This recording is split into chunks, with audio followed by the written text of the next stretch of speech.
Hello friends, welcome to Bharathi వంటలు. భారతి వంటలు ఈరోజు స్పెషల్ వడ రెసిపీ చాలా బాగుంటుంది. ఈవినింగ్ స్నాక్స్ కానీ లేదంటే మార్నింగ్ బ్రేక్ఫాస్ట్కి కానీ చాలా టేస్టీగా ఉంటుంది. స్వీట్ కార్న్ వడ చాలా అంటే చాలా బాగుంటుంది. చూడండి ఎంత బాగుందో, ఎంత యమ్మీగా, పైన కరకరలాడుతూ లోపల సాఫ్ట్గా ఎంత యమ్మీగా ఉందో. చూడండి ఎంత కలర్ఫుల్గా ఉందో. ఇలా వీటిని సాస్తో కానీ గ్రీన్ చట్నీతో కానీ టమాటో సాస్తో కానీ లేదంటే గ్రీన్ చట్నీతో కానీ తిన్నామంటే సూపర్గా ఉంటుంది. చాలా అంటే చాలా టేస్టీగా ఉంటుంది. అప్పటికప్పుడు ఇన్స్టంట్గా చేసేసుకోవచ్చు. ఈజీగా సింపుల్గా చేసేసుకోవచ్చు. ఈజీగా సింపుల్గా ఏ విధంగా చేయాలో ఈ వీడియోలో చూపిస్తాను.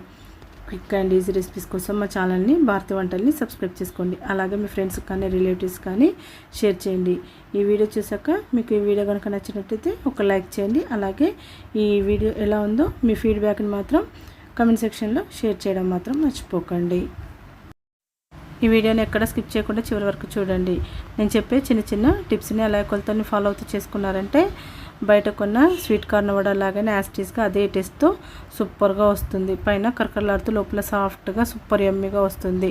మరి ఇంత ఈజీగా చేసుకునే స్వీట్ కార్న్ వడని ఏ విధంగా చేయాలో చూసేద్దామా. మరి ముందుగా ఇలా ఒక కప్పు స్వీట్ కార్న్ తీసుకోండి. ఈ స్వీట్ కార్న్ బయట సూపర్ మార్కెట్లలో ఈజీగా దొరుకుతాయి. ఈ స్వీట్ కార్న్ని నేను 1.5 కప్పు తీసుకున్నాను. ఈ కప్పుతో వీటిని శుభ్రంగా కడిగేసుకోండి. శుభ్రంగా కడిగేసుకొని నీళ్ళని మొత్తం వంపేసి పక్కన పెట్టేసుకోండి.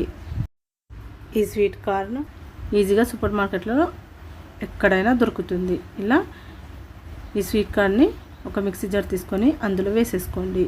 వేసేసి మిక్సీ పట్టుకోండి. కచ్చా పచ్చగా మిక్సీ పట్టండి. స్మూత్ పేస్ట్ లాగా చేయకండి. స్మూత్ పేస్ట్ లాగా చేశారంటే మనం ఆయిల్లో వేయగానే ఈ స్వీట్ కార్న్ వడ మొత్తము విడివిడిగా అయిపోతుంది. ఆయిల్లో మొత్తం కలిసిపోతుంది. అందుకని వీటిని కచ్చపచ్చగానే మిక్సీ పట్టుకోండి. ఇలా మిక్సీ పట్టుకొని ఒక బౌల్లోకి వేసుకోండి. మిక్సింగ్ బౌల్లోకి వేసేసుకోండి. ఇలా కచ్చపచ్చగానే ఉండాలి. ఇప్పుడు ఇందులో బియ్యం పిండిని 3 టేబుల్ స్పూన్స్ వేసుకుందాము. అలాగే శనగపిండిని కూడా 3 టేబుల్ స్పూన్స్ వేసుకోండి. కరెక్ట్గా ఈ కొలతలతో మాత్రం చేసుకోండి. సూపర్గా వస్తుంది. ఇప్పుడు అలాగే కచ్చాపచ్చాగా దంచుకున్న మిరియాలని వేసుకోండి 1 టీ స్పూన్. అలాగే పచ్చిమిర్చి 15 వరకు తీసుకొని సన్నగా కట్ చేసి వేసుకోండి. అలాగే చిన్న ఉల్లిపాయని సన్నగా కట్ చేసి వేసుకోండి.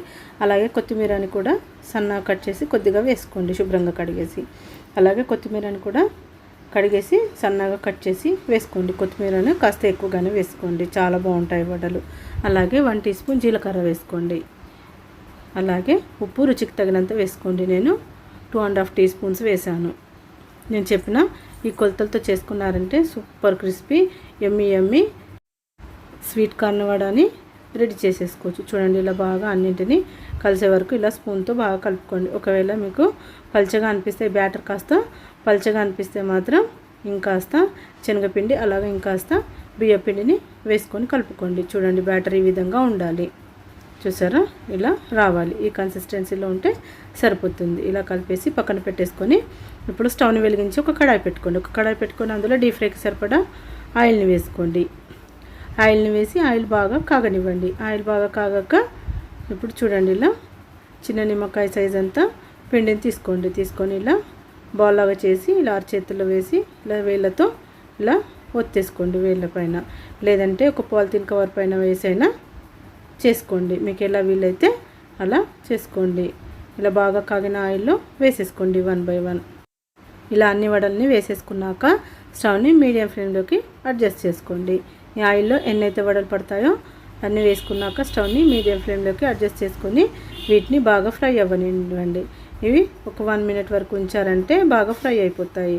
ఇప్పుడు ఇంకో సైడ్ తిప్పేసుకోండి. ఇలా ఇంకో సైడ్ మెల్లిగా తిప్పేసుకోండి. ఇంకో సైడ్ తిప్పేసుకున్నాక ఇంకో 1 మినిట్లో బాగా ఫ్రై అయిపోతాయి. చూడండి ఇలా లైట్ గోల్డెన్ కలర్ వచ్చిందంటే సరిపోతుంది. ఇప్పుడు స్టవ్ని సిమ్లో పెట్టేసి వీటిని తీసేయండి. బాగా ఫ్రై అయ్యాయి ఇవి. చూడండి ఎంత బాగున్నాయి, ఎంత కలర్ఫుల్గా ఉన్నాయో. ఇలా ఒక టిష్యూ పేపర్లోకి వేసేసుకోండి.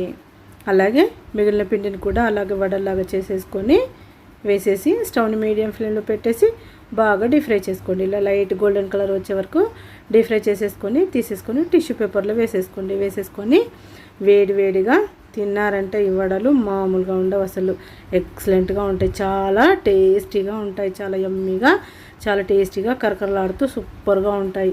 ఈ వడలను టమాటో సాస్తో కానీ గ్రీన్ చట్నీతో కానీ తిన్నారంటే సూపర్గా ఉంటాయి, లేదంటే మామూలుగా తిన్నా కానీ ఎక్సలెంట్గా ఉంటాయి. ఇవి తింటూ ఉల్లిపాయలని తిన్నామంటే పచ్చి ఉల్లిపాయలని కట్ చేసి సన్నగా కట్ చేసుకొని ఇవి తినుకుంటూ ఉల్లిపాయలను తిన్నామంటే సూపర్గా ఉంటుంది, చాలా అంటే చాలా టేస్టీగా వచ్చాయి అసలు. నేను చెప్పిన కొలతలతో మాత్రం చేసుకోండి, సూపర్గా వస్తాయి వడలు. అలాగే నేను చెప్పిన కొలతల్ని, నేను చెప్పిన చిన్న చిన్న టిప్స్ని యాస్టీస్గా ఫాలో అయ్యారంటే బయట కొన్న స్వీట్ కార్న్ వడలాగానే యాస్టీస్గా అదే టేస్ట్తో వస్తాయి, సూపర్గా ఉంటాయి. చూడండి ఎంత బాగున్నాయి, చూస్తుంటేనే టెంప్టింగ్గా ఉంది కదూ, ఎప్పుడెప్పుడు చేసుకొని తినేసేయాలనిపిస్తుంది కదా. చూడండి ఎంత కలర్ఫుల్గా, ఎంత యమ్మీగా ఉన్నాయి, లోపల సాఫ్ట్గా పైన కరకరలాడుతూ సూపర్ అంటే సూపర్గా వచ్చాయి అసలు వడలు. ఒక్కసారి మాత్రం ఈ రెసిపీని మీరు ట్రై చేయండి, ఈ రెసిపీని మాత్రం అస్సలు మిస్ కాకండి, కంపల్సరీగా ఒక్కసారి మాత్రం ట్రై చేయండి. ఎప్పుడంటే అప్పుడు స్వీట్ కార్న్ సూపర్ మార్కెట్లలో ఈజీగా దొరుకుతాయి. ఈ వడ రెసిపీని ఒక్కసారి ట్రై చేశాక ఎలా వచ్చిందో మీ ఫీడ్బ్యాక్ని కమెంట్ సెక్షన్లో షేర్ చేయడం మాత్రం మర్చిపోకండి. ఈ వీడియో కనుక మీకు నచ్చినట్టయితే ఒక లైక్ మాత్రం కంపల్సరీగా చేయండి. అలాగే మీ ఫ్రెండ్స్కి కానీ రిలేటివ్స్ కానీ షేర్ చేయండి. Thank you for watching friends.